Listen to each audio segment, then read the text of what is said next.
of online dispute resolution as a technology facilitate to the resolution of dispute between parties. ODR is a wide field which may be applied to a range of disputes from the interpersonal disputes, including C2C, to the court disputes. Many courts throughout the world are now incorporating ODR into the judicial procedures. The idea to add virtual door to the multi-door and promote access to the justice is today a topic of concern. So without any delay, let's welcome our guest today, Advocate Vidika Verma, Advocate Sunakya Acharya, Advocate Shruti Bish, Advocate Rachna Gandhi, Advocate Sumitra Singh. Welcome you all. Thank you. So starting with the first speaker today, Advocate Vidika Verma. Welcome you, ma'am.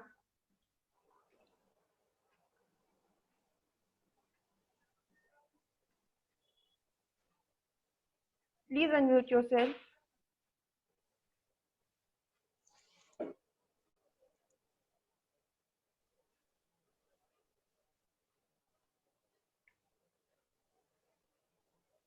Hello, Advocate Radhika Verma. Yeah. Can you hear me? Yes. Yes, I can hear you. Okay. She is an LLB, CS and President Cybersecurity, also Aviation Law and White Collar Crimes RERA Specialist. Welcome you, ma'am. Welcome you, ma'am, today on the webinar. Thank you. Thank you, Kaushiki. It's an honor for me to be a part of this wonderful platform. Okay. So let's start with our webinar today. We would like to know that what is the need of ODR when we already have an effective ADR mechanism? Yeah, see, earlier we used to have traditional litigation methods. We had that, but you know, there was huge pendency of cases in our country. So in order to reduce the burden of court, arbitration was brought in. But now, you know, arbitration is there, that method is there, but it is very cumbersome and, you know, expensive. Again, there is surge in number of arbitration cases. So then the need for ODR was felt. There was the urgent need for ODR. And as you can see, you know, these days, several online transactions are happening, cross-border transactions. You see e-commerce activities, they are happening at large scale. So there should be some, you know, centralized body, some centralized system, some streamlined system to deal with such kind of online disputes. So this ODR concept, it is being frequently used in domain of e-commerce disputes. It is being frequently used there. So that's why need was felt that yes, some sort of system should be there, which can resolve online disputes frequently and effectively in a much more faster manner. So ODR is a faster option. As you know, currently pandemic situation is also going on. So everything is going online, as you see. So keeping that thing also in mind, recently a meeting by Niti Aayog has been conducted, and several key stakeholders, eminent Supreme Court judges, they participated in that meeting. So there they discussed that how to advance ODR practices in our country in a much more better way. And you know, ODR it is important because it is very flexible and informal. It is time saving, it is cost saving, and you know, there is speedy disposal. You will get resolution by use of technology. So it is a much more faster option. That's why you know, there was need to bring ODR into system. Instead, I mean, we already have ADR, but yes, because you know, law is a very dynamic field, so we have to keep going as per the current situation. Everything is going online currently. Okay. So in order to keep streamline everything, ODR is very important. Very nice. To provide speedy resolution of online disputes. Very nicely explained, ma'am. Okay, and our audience would like. And I would also like to discuss. Yes. I would also like to discuss. Yeah. Sure, ma'am. Sure. Go ahead. I would also like to discuss that.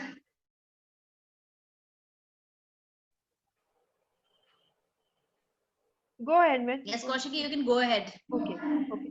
Ma'am, Okay. would like to know that how is I would also like to discuss that there are basically two models, opt-in model and opt-out model of ODR.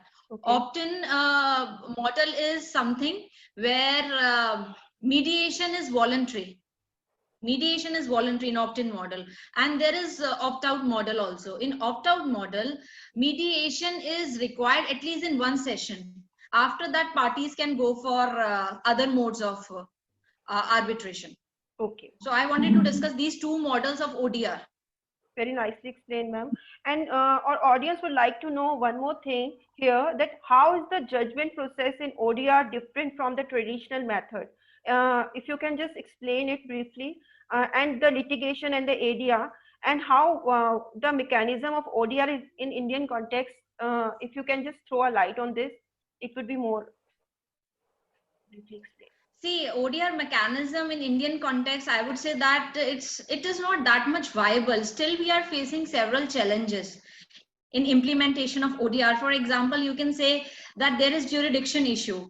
Unlike in traditional adjudication method, or you can say traditional litigation, we have territorial jurisdiction, we have subject matter jurisdiction, we have pecuniary jurisdiction. But here, since both the parties are at distinct places, True. I'm sitting here, one person sitting at other place. So, jurisdiction issues may arise. Second is applicability of substantive law.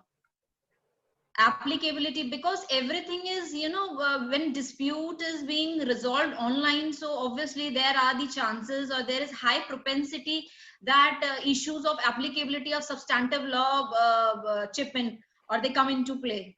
So that is the issue.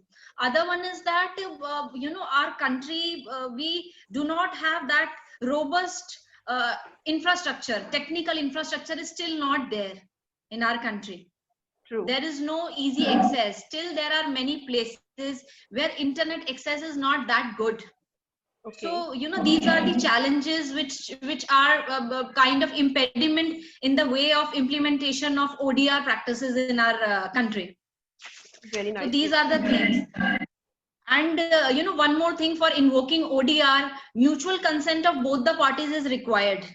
If if that mutual consent element is not there, then whatever neutral party decides, it will not be binding on both the parties. So that is very important element. So both the parties are Yes, there required should to be. have. So both the parties Yes, required to mutual have the consent mutual should. consent between themselves. Okay. Very Yes, nicely and explained. yes, and apart from that, there are multiple other issues. You can say confidentiality issues are there, data privacy, and so many numerous things are there. So I think still it will take time to get effective implementation of ODR in our country. Okay. Thank you so much, ma'am. Thank you. That was a great conversation, and you have really explained very beautifully. Thank you so much, Radhika, ma'am. Honor for me. Thank you. So now we welcome our next speaker today. She is an advocate, Sunakya Acharya, ma'am. So welcome you, ma'am. Sukanya Acharya. My name is Sukanya Acharya. Sukanya Acharya. Yes, Sukanya. That's a beautiful name. Thank you so much. Yeah. Okay. Hi, everyone. Thank you for having me here. I thank Ms. Advocate Shruti Bish and Kaushiki also. It was great. It was a great pleasure, interacting with you both. And I'm a lawyer, a corporate lawyer practicing in Bangalore. I have my own firm here, practice with a corporate law specialization, corporate practice here. And I'm also an EDR practitioner. Of late, the queries have increased in terms of the force majeure clauses and how the enforceability of contracts and stuff like that. Yeah, thank you for having me here. It's a great platform, I guess. Like we can have a great discussion. We are here. honored, ma'am, to have you today. We are honored to have you here. Thank you. Okay. So, about you, as you have already told about yourself, and one more thing I would like to add to your profile, that you are a gold medalist, LLM practicing lawyer in international arbitration and civil law and cyber law. So, thank you for joining us today. Having your valuable time is our honor today. Okay, Thank so you. starting with the questions we have today for you is that does ODR refer to the dispensation of justice throughout the online channels, or is there something more to it? And please explain the concepts of ODR as understood globally in brief, if you can. Thank you for having this question for me. What we understand of ODR currently, pre and post pandemic, COVID pandemic taken together, we understand ODR as an alternative dispute, resolution mechanism, which is uh, executed through online, modes with the help of digital technology and technological infrastructure. In a very common parlance, we understand that ODR is a form of, or is a branch of dispute resolution, which helps in resolving cross-border transactions with the help of ICT, or information and communication technology. So this is a very common global, understanding of ODR.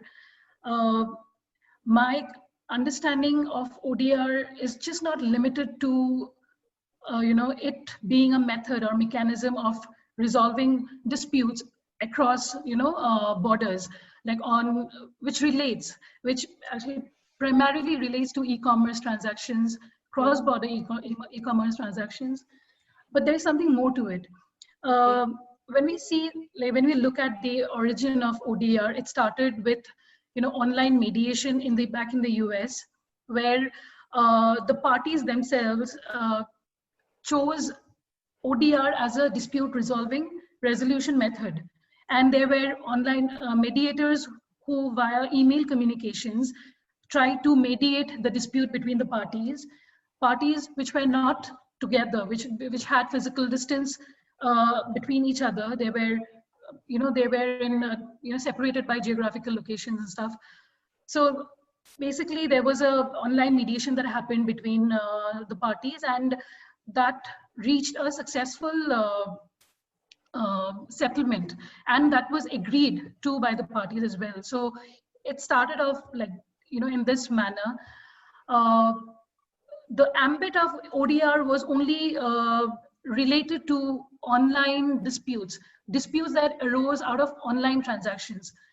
Now, why do I view it as a interdisciplinary, field of or method of, dispute resolution? Because we have, evolved out of the online, disputes coming out of online transactions.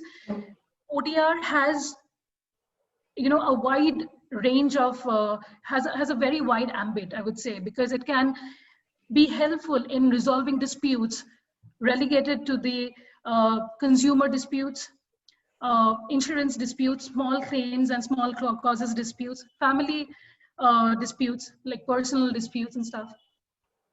Bearing that, I also firmly believe, like for a country like India, with a massive internet penetration to various cities and towns across India, like smaller towns across India, ODR can become a very important method of resolving disputes, which should not just remain closed to e-commerce, disputes arising out of e-commerce transactions or consumer disputes, but ODR can become a massive platform wherein people who do not have access to justice can also have a means of getting their disputes resolved. True. Yeah, so ODR is viewed in a very narrow way, that it is only a online dispute resolution mechanism which deals with low value claims arising out of disputes of online transactions, but it can do more than we have we actually perceive it to be.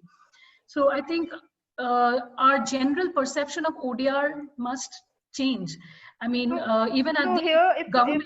if we add that, is ODR a future alternative dispute resolution in India? If you can add on to it, like this is a future online dispute resolution for the India, and how well has the international arbitration landscape adopted to the methods process of online resolution of dispute? If you can throw the light on this topic a bit. Definitely. So basically, ADR, as it has originated, it is a semblance. It is actually has originated as a merge of ICT tools, information technology, information and communication technology tool, and ADR. So the origin of ODR is a semblance of ICT and ADR. Yeah. ADR, which mainly comprises of arbitration, negotiation, and mediation, right? So we know that ADR is is an alternative to the traditional method of resolution of disputes in India and across the world, and it has a wide ambit of resolving disputes. Online, so online arbitration has been in place since many years now. I mean, it's not a new phenomenon at all. ODR has been we have seen the origin of ODR since 1991 onwards. Like, it's been like roughly 20 years that we have seen a boom in ODR mechanism being adopted for resolving disputes. In the same breath, online arbitration has also been widely utilized by clients, like business clients, to resolve their disputes. So I would talk about pre-pandemic or pre-COVID time and Okay. post-COVID time. Like, what happened in pre-COVID time, online dispute resolution, which involved online arbitration, online mediation. These are the adjudicative methods of dispute resolution through online methods. This is adjudicative methods. There are consensual methods of ODR as well, which is not really adjudicative. Consensual method primarily would mean the process of the ODR is actually agreed between the parties. Okay. And the adjudicative methods would be ones that are controlled by law, I would say. So online arbitration, online mediation were always in place. They used to take place with, we should have the valid arbitration clause in place, and there has to be a dispute in place. Now, the major thing that is important to understand, like, in online or arbitration clauses, the enforceability. Like, how far does the law of the country allow the enforceability of online arbitration method? Here, I Yeah. would like to ask one thing. Then the judiciary adopted the technology. Like, how well it has been adopted to enhance the access to the justice. Like, online dispute resolution we are talking about. So, how it has been adopted technology, if we view it on a technology basis. So, what is the adoption method, innovations the judicial have dominated? If you can explain on that way. Yeah. So I'll take both the questions together. Like, the post-pandemic, the post-COVID era, the post-pandemic era, we have seen that due to the social distancing norms and the restrictions on air travel and social gatherings, what happened is international arbitration has not taken a back step. It has not stepped back on resolving disputes that currently it had on like to be resolved, right? So it has very well got itself accustomed to the online tools of interactions, I would say. So, like, the way we have this webinar today, like through the platform, Zoom platform. So they have video conferencing tools and remote and regulations that guide the online and remote hearings and evidentiary processes and stuff. So I wouldn't say that I would say that, the online dispute resolution in terms of international arbitration has fared very well. And the international community of international arbitration have produced a very timely, up-to-date, and robust guidelines in process that helps the parties to navigate through the remote hearings and procedural requirements. Coming to the next question, that is, how do we see Indian judiciary faring to this online, dispute adoption of the online dispute resolution? Exactly. Well, I would say that the subordinate courts of India are not fairly equipped with, technological infrastructure. They are not fairly equipped, and they have not been able to, embrace technological tools very quickly. And there was a complete shutdown of the courts. I would not say just what I'm mentioning here is the district courts in the smaller towns of India.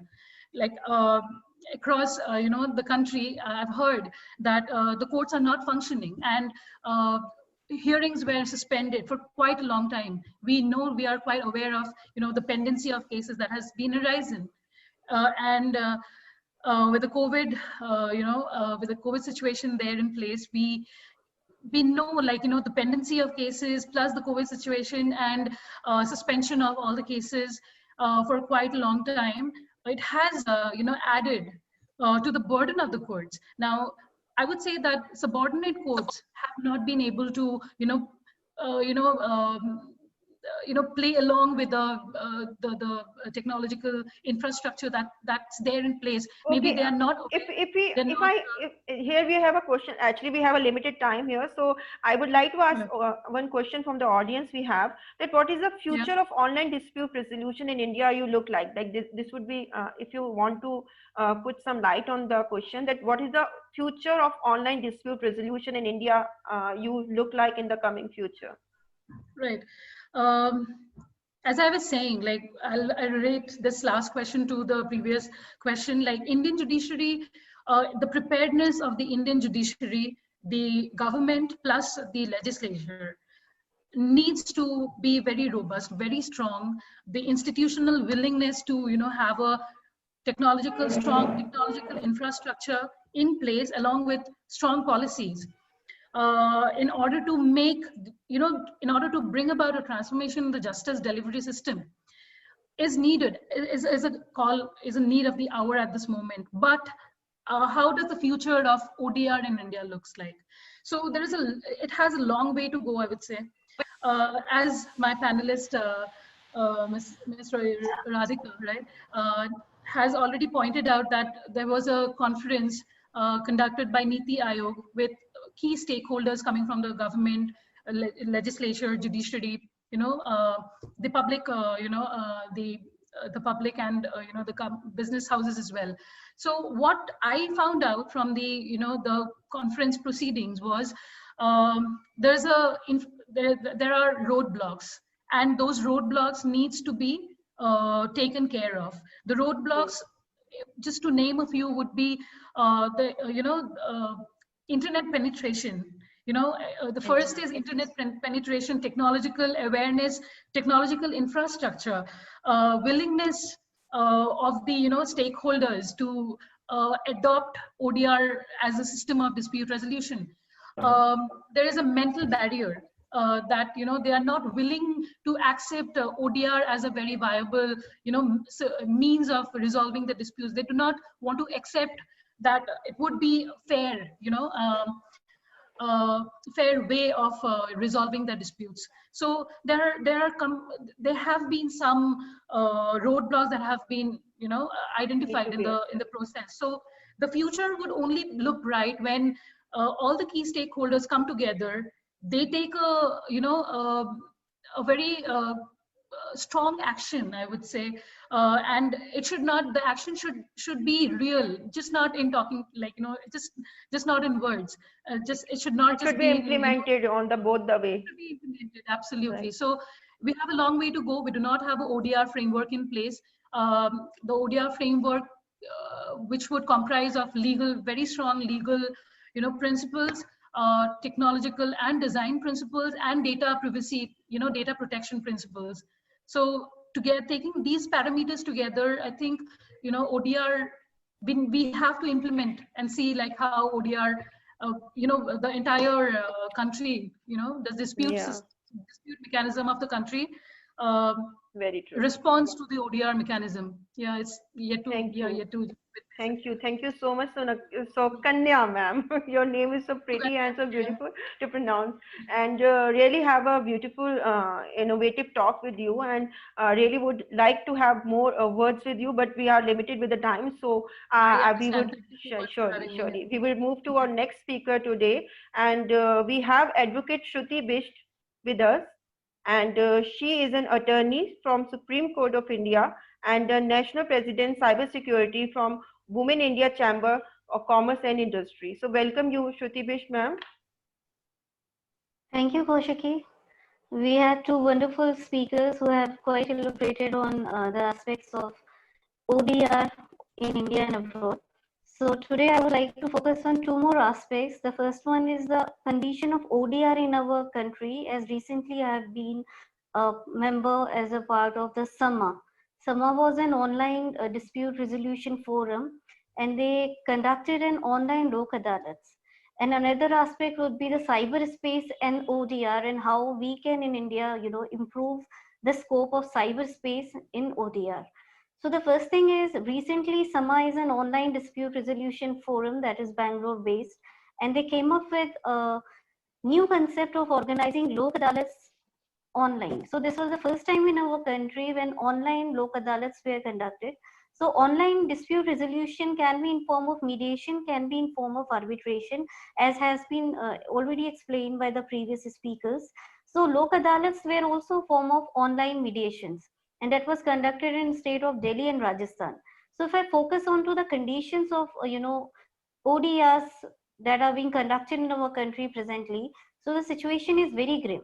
We had faced a lot of issues wherein the common and the local people, they did not have access to the online video conferencing, the Zoom webinars, the smartphones, or the laptops or computers.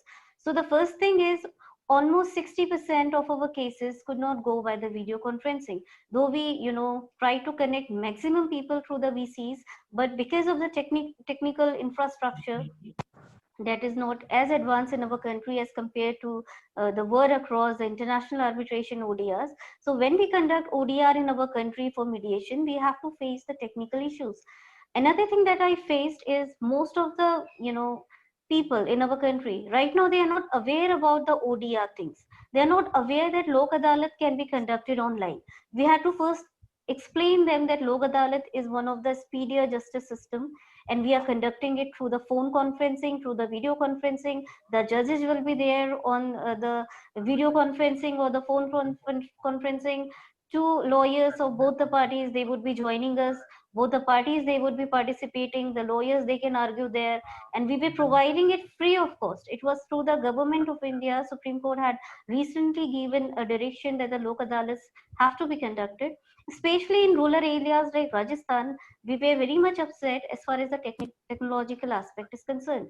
So when we focus on the online dispute resolution, at least in our country, the most important thing that the Ministry of Law and Justice and the Niti Aayog, as they are discussing among themselves, they are finalizing how to lead the ODR in our country, how to establish it out there. So this is extremely important, first of all, to spread the knowledge of online dispute resolution, that how the online dispute resolution can be conducted. The common people, they have to know that the judges, they are going to be on the video conferencing, the both lawyers of both the parties, they would be arguing on the video conferencing, the clients will also be there, and through this video conferencing forum, we are going to come up with the judgments. So this is first of its kind in our country, and firstly we have to make people technically updated to this. So So apart Shruti, from ma'am, just here, spreading the ODI of information. course. Of course.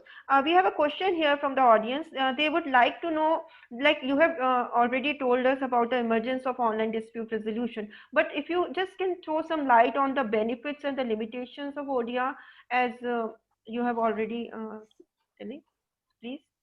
Yeah, the speakers previously also discussed, but to brief it, the ODR is definitely cost saving. Just imagine about your own legal dispute, right?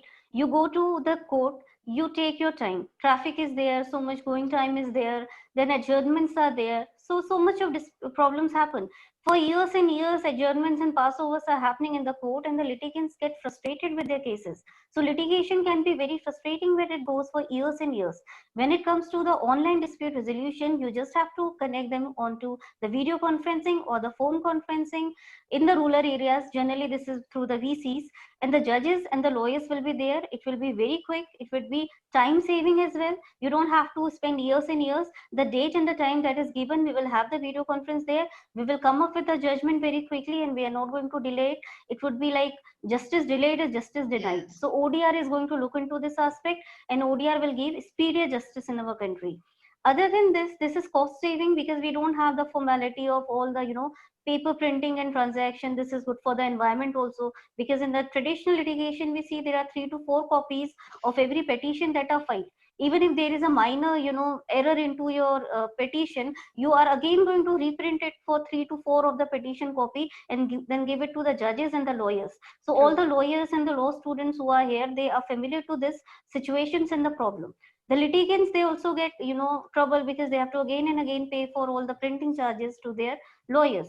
So this can be cost saving because you just have to upload the petition online. It will come to the laptops, it will come to the computers. You don't have to go for the paper printing. So this is will be cost saving. This will be time saving. This will be convenient because you don't have to take the time. People from Bombay, they come to Delhi for Supreme Court hearings. When you are in a rural areas, you go to your particular high court in the capital of your state or wherever your high court is there. The time that is taken, that is also resolved because all you have to do is just log into your system, and your court, your judges, your lawyers are available there. So definitely this is very convenient. At the same time, it increases the access to the justice, because because of all the issues like delays in the litigation, investment in the court cases, years and years taken up to come up with final judgments. People, they don't go for court cases. Many people, they will not approach the courts. They will say no, it will take 10, 20 years to come up for a final judgment. So this will increase the access to justice. The ODR will increase it because we are not going to take this much time. Within a year, many of the big commercial disputes, the matrimonial disputes can be resolved through the mediation. Many commercial disputes can be resolved through the arbitration. Many commercial disputes can also be resolved through the negotiation. So this is going to increase the access to the justice in our country. So these are some of the very blatant benefits that we know for now, and gradually once ODR is implemented, many more benefits can be seen once it's successfully implemented in our country. Then there are some of the drawbacks as well. The biggest drawback that can happen within the country online dispute resolution, as I said, while we organize the online Lok Adalats, the technical issues are there. We all lawyers and judges are technically updated. We all are tech savvies. We can approach all the video conferencing links. We can log into all the systems. But the people, the common people, they don't have access to the technical devices. So this is one of the biggest drawback. How do we expect the litigants to come up and join the cases there? And many of the lawyers in the rural areas, as I have seen in Rajasthan, many lawyers also, they did not have the VC facilities with them. So this is one of the biggest aspect. If you don't have the smartphones with you, if you don't have the laptops and computers there, these are certain technical issues that we are going to face. So this may seem to be a very small issue, but when you are up to the ODR and practical working on it, you have to face this issue every other day. So this is one of the biggest drawbacks, and that can be removed when the ministries and the legal aid authorities of all the states that are organizing the ODRs or the Lok Adalats, they also give some kind of facilities to all the people. Then how they are going to access to the smartphones, or give them some access, have some kind of village. You can have a community link where computers will be there for a particular village. 5-10 places the computers will be there. The legal aid service people can assist you there, and the common people who don't have access to this, they can come to that community center that will be very adjacent to their locality or their residence. They can sit over there, and other people from the legal aid authorities of the particular state, they can assist in logging into the video conferencing. For the lawyers and the litigants in the rural areas, this is going to be a blessing in disguise. So this drawback can be removed. Another drawback that we have on the ODR platform, in case of cross-border disputes, because the online dispute resolution is not just within the country, it can be international arbitration as well, where the two countries are involved. One is say India, another is say Singapore. Between two countries there is a dispute. The companies have branches in several countries. Now both the countries, first of all, they will have to decide as to what, arbitration law we are going to follow. Are we going to follow the international arbitration of India, or we are going to follow that of Singapore? Both the parties, they have to come to a consensus. This is one of the essentials of the international arbitration rule all over the world.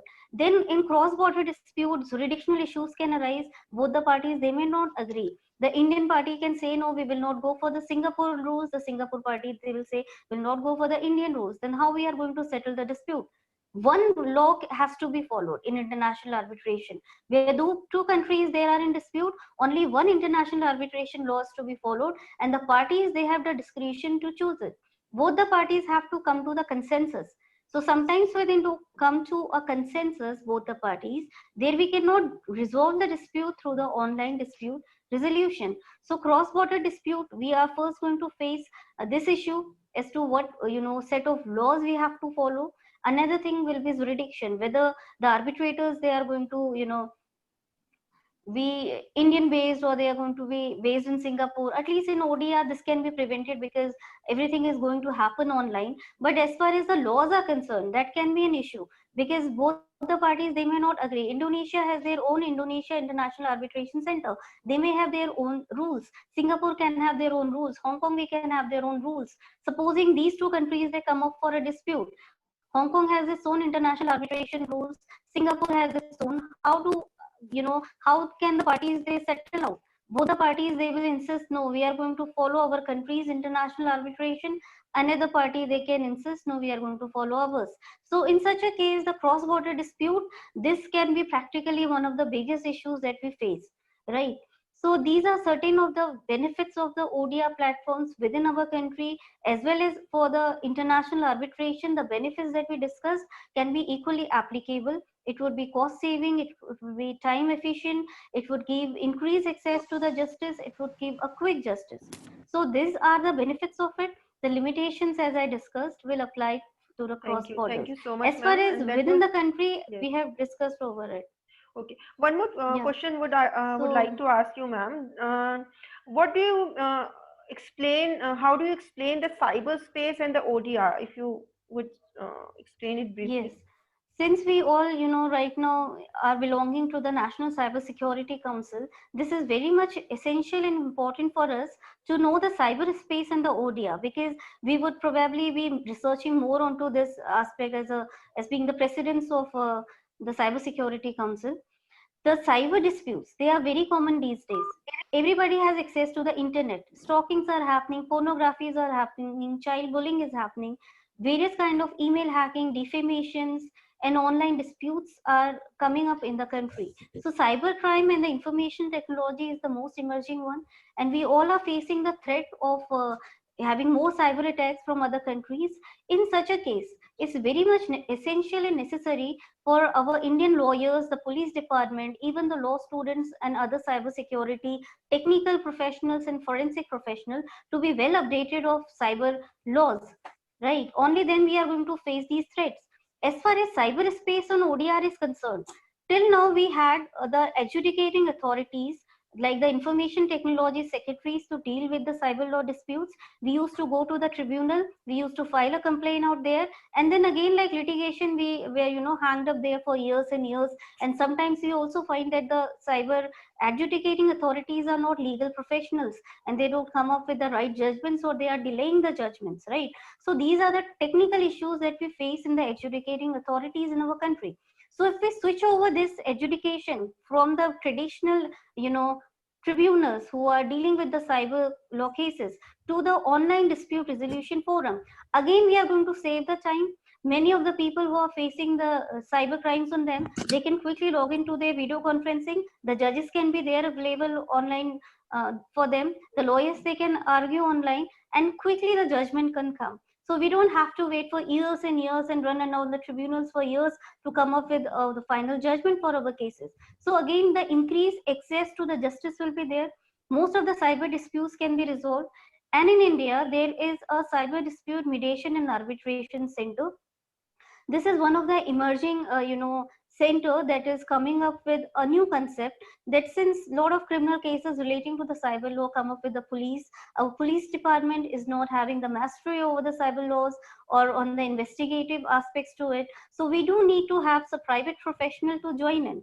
So herein we are going to take up the private professionals, the private lawyers, the private forensic team to investigate the matter, and we are going to shift this to the ADR or the ODR, that is the online dispute resolution, where the judges, they will be available online, the lawyers, they will also argue online.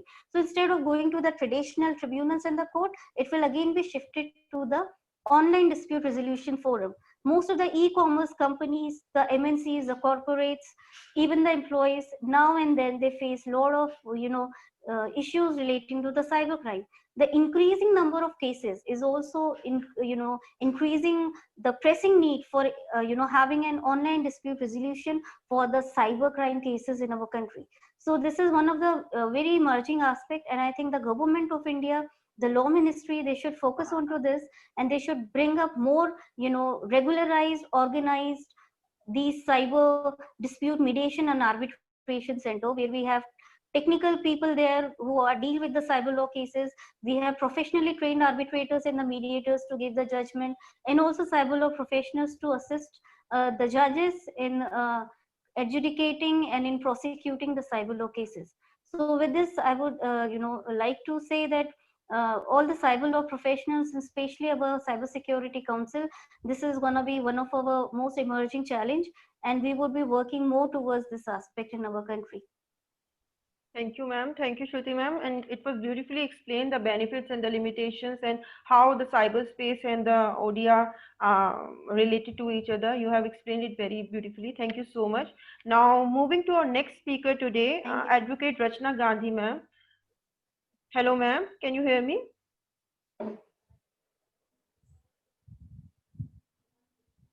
She is an MSc LLB State Cybersecurity UP WICCI President. She is an advocate Supreme Court of India, and she handles the matter to civil, criminal, and cyber law, and domestic and human rights.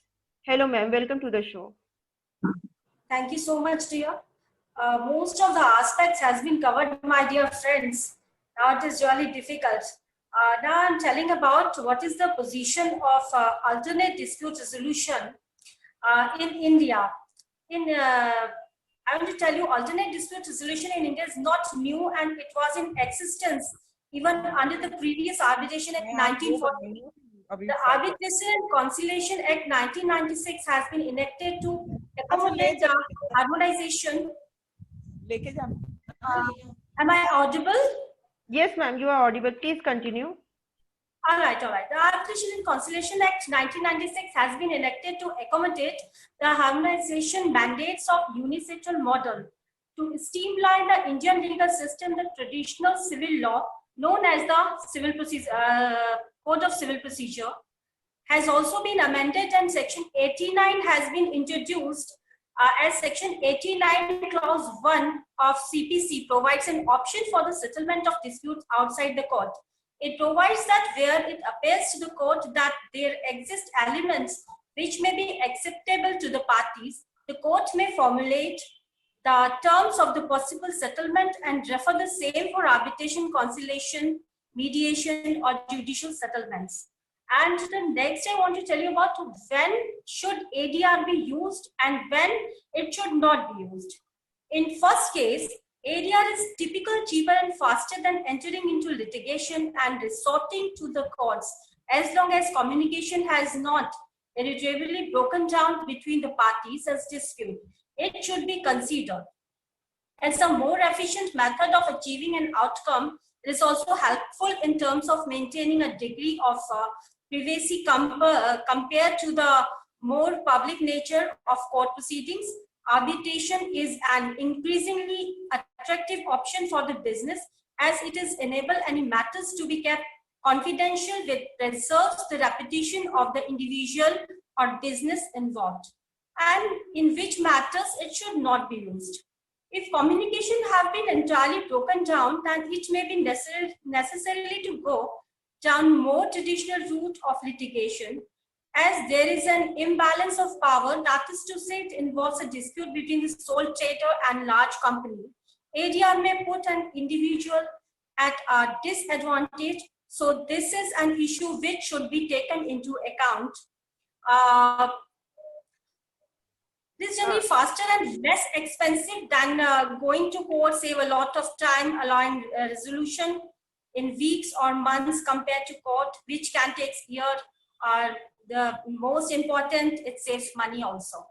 Rachna ma'am, we have a question from the audience, and it is like, is ADR used in criminal cases? Yes. It is in yes. For yes, what are it the is used in benefits like of mediation? juvenile criminal cases. It is used in juvenile criminal cases, and and in adult criminal matters, it is used in plea bargaining. Okay, and what are the benefits of mediation? If you can please focus your. Settling dispute to mediation can be faster, cheaper. Of course, it leaves both the parties feeling in better state of mind over the agreed decision. Many more benefits are also there. I think the time saving it is. Okay, thank you so much, ma'am. Cheaper, yes. Thank you, ma'am. Thank you, for having your valuable time today. You're welcome. Yes. Now moving to our next speaker today, she is a Professor Sumitra Singh. She is an assistant professor from Amity Law School at Amity Education Group. We welcome you, ma'am. Yeah, thank you so much, Kaushiki. Hello. Yes. Yeah, hello. Can you hear me, Kaushiki? Yes, ma'am. I can. You are audible, and please continue, ma'am. You are most welcome. Yeah, sure. Yeah, sure. Thank you so much, and also thank you so much, National Cyber Security Council, Vicky, Ms. Shruti Bish, for having me here. Well, everybody, ladies and gentlemen out here, the previous speakers have talked about everything almost, so when you are the last speaker in any event, it becomes on the whole very heavy. It you are the last speaker. You are the last speaker, but the most wanted speaker of today. Okay, so like everybody has spoken about various aspects of ADR and ODR, so I have decided to speak something that is there in the limelight. As Kaushiki said, I'm the most wanted one out here. So let me tell you about what are the international paradigms which is operating in the ODR and the ADR systems. So for all the student interns who are listening me live here, we need to understand what is international arbitration and what is online dispute resolution. For the first thing that you need to understand is that is not a virtual reality that is happening, whether ADR or ODR. It is the exact reality that is happening. It is not an augmented reality, that is the exact reality happening. So if an award of arbitration is given to you online, it is an award of arbitration. It is solved. You need to understand that, and do not think that if you're sitting right in front of the laptops on those big cameras and other things, don't think that it is an event going on. My goodness, that is a perfect ADR system and your dispute resolution mechanism system. Now, when it is the case of international arbitration, you know that it is a case which is similar to the domestic court litigation, but instead of taking place before a domestic court, it takes place before the private adjudicators, which are known as arbitrators. Now, it is a consensual, neutral, binding, private and enforceable means of international dispute resolution, which is typically very faster and less expensive than the domestic court proceedings. I will come to ODR later. Now, we need to understand what is the use of international arbitration. As my dear friend Shruti had also said, she also talked about the consensual agreement. So if there is a case in Singapore and if there is an Indian party, we need to understand whether you need to follow the Indian rules or you want to follow the Singaporean rules. But then you will have to come to a consensus. Now, there is the use of international arbitration, which has evolved and which allows the parties from the different legal, linguistic, cultural backgrounds to resolve the disputes in a final and a binding manner, typically without the formalities of the procedural rules of their own legal systems. Now we need to understand that how. Now let me tell you based on certain 4 or 5 pointers. Number one, international arbitration can resolve disputes more swiftly than traditional court litigation, since there are only limited appeals for the arbitration awards. You will not find hundreds and thousands of the arbitration awards for such cases. Second point is that the international arbitration can be less expensive than the traditional court litigation. International arbitration, thirdly, can provide better quality justice. Since many domestic courts are overburdened, which does not always allow the judges sufficient time to produce legal decisions of high quality, then the clients can play an active role in selecting an arbitrator who is an industry expert as well in the international arbitration, rather than a generalist like many of the domestic attorneys. Now, international arbitration is highly flexible, and the individual parties to a dispute play a significant role in selecting the procedure that is most appropriate for solving their international disputes, deciding on whether to include the procedures such as the document production. Now, international arbitration is highly confidential. It is useful if the parties wish to continue their business relationship or to avoid the negative publicity. Then again, national arbitration is really neutral. It is important for the cross-border transactions since it avoids the possibility of a home court advantage for one party, and in certain countries, the judges do not rule independently in international arbitration. An award must be independently made or it cannot be enforced. Now, in certain cases, such as investor-state disputes, international arbitration offers the sole remedy for the violation of a legal right. Now, let me come back to ODR in the international paradigms. Sure, So, sure. online dispute resolutions are differently handled in different countries. Now, India has also been following this. However, I'm taking the international paradigms because we being in India, we know many of the ODR mechanisms as my previous speakers have also spoken of. So let me take you to Canada. Now, in Canada, Canada has what is called as Canadian Civil Resolution Tribunal. So that is the first online tribunal for resolving the strata and small claims disputes. Early in the year 2019, I believe, or maybe just the beginning of 2020, they began to accept the small claims disputes as well. Now, Canadian Civil Resolution Tribunal, it encourages a qualitative problem solving approach, and it also rather than the traditional ones. Now, rather than the traditional ones, which are based on their own traditional courtroom models. Now, they provide legal information, they provide the self-help tools, they provide the dispute resolution services to solve the problems as early as possible. In fact, they give you the dates. So if you come to me today, maybe next week on this particular date, your case will be heard and it will be solved. Now we come to Mexico. Now, Mexico has a free ODR platform, which is called as ConciliaNet. Now, ConciliaNet is designed to resolve the business to consumer disputes between the merchants and their customers.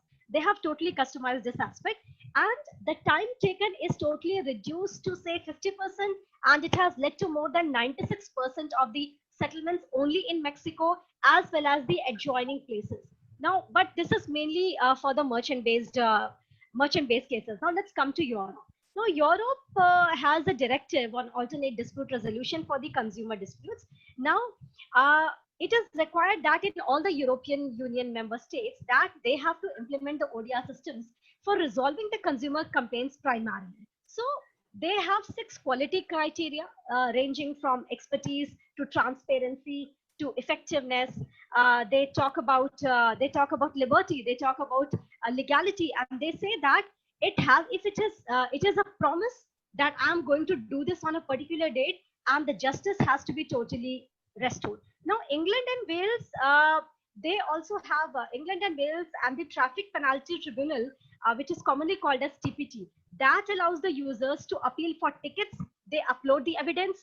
They follow the cases and hearings under that particular account. Now, police and prosecutors have a dashboard to show the current cases, enabling them to submit the evidence. They can comment upon it. They follow and progress the hearings and the decisions. So as you can see, moving on from Mexico to Canada to England and Wales, you can see how ODR mechanism is working. Now, coming back to Australia, one more thing, like here, I would like to ask you, ma'am, like as you do a lot of awareness campaigns, so through your legal awareness cell, do you think we still need to go ahead in spreading the need for the restorative justice? If you can let us know about it. This question is actually a cross because restorative justice is more prominent in the Commonwealth countries, and in India we are still looking for restorative justice. Now we need to understand what is restorative justice, primarily because this is an approach to one of the responses to a crime is to organize meeting between a rape victim and the offender. How is this possible between a person who has, say, stolen crores and crores and millions of rupees, and between the party with whom he's committed that crime? Now, this particular aspect of justice is practiced in the Commonwealth countries, and the goal for them is to share their experiences of what happened and to discuss what was the harm. So if they can discuss what was the harm and if something could be done between the parties, now that requires a lot of psychology, and that True. is why when ADR systems came up, the court also decided that there should be a psychologist in the panel. Judges are very good psychologists, but they decided that there has to be a psychologist also in the panel. Now, a restorative justice program, it aims to get the offenders to take the responsibility. So how many of you, those who are listening to me, can tell me that the offenders will take the responsibility? Now, that is very, very typical for their That is actions. They will not. that is something you are giving the charge to the person itself. Of course, that is not possible, and that is why restorative justice is founded on an alternative theory to the traditional methods of justice, which often focus on retribution. So, just like what are karmic retributions, here you need to understand what are the criminal retributions. So, there have been many assessments done through the academia, many assessments done by the courts in Australia.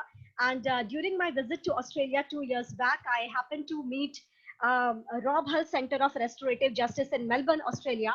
And they told me that the way they are moving ahead with restorative justice, the government of Australia is helping them. And they're widely funded by the government also. So when I asked the head of the center, sir, how do you think we can do such kind of a thing in our country? He said that, ma'am, much has to be thought about what is the culture of your country. So if you have that kind of a history, if you think both the criminal, the offender, and the victim can be brought on a common platform, then I think it can be done. So what I believe from this platform is that we still have the traditional methods of justice delivery, and with ODR, we have just come up with an online mechanism that is acting, that has made us go very, very, very pro in this matter. However, before I wind up with this particular question on restorative justice and come to the next point, we need to understand that there are certain things also done in the South African context. Now, in South African context also, there is the South African Truth and the Reconciliation Commission, which is also based on the concept of restorative justice. Now, there, what do they do? Now, they have something which is called as a conference. They sometimes call it as a rehabilitation and a reintegration conference to rehabilitate the victim. And before that, what do? They try to rehabilitate the victim by having a dialogue with the offenders. Now, the potential for restorative justice is to reduce the crimes, which is acting as one of the strongest and the most promising arguments for the people, and it is generally used in the prisons. So, through our legal awareness camps, as you quoted in your question, we arrange visits to the prisons, and there last month we had a talk regarding juvenile delinquency. We also went to the juvenile justice courts, and we made the students listen to what Judge Madam was speaking, and we were trying to talk to the juvenile offenders, because I think that at this level, after having some amount of experience in the field of law, we all can act as teachers to them, and we try to talk to the juvenile offenders. Why did you do so? What prompted you to do so? But to my dismay, many of them would not open up. They were like, no, you will just go and tell my family again, this and that. They had various excuses.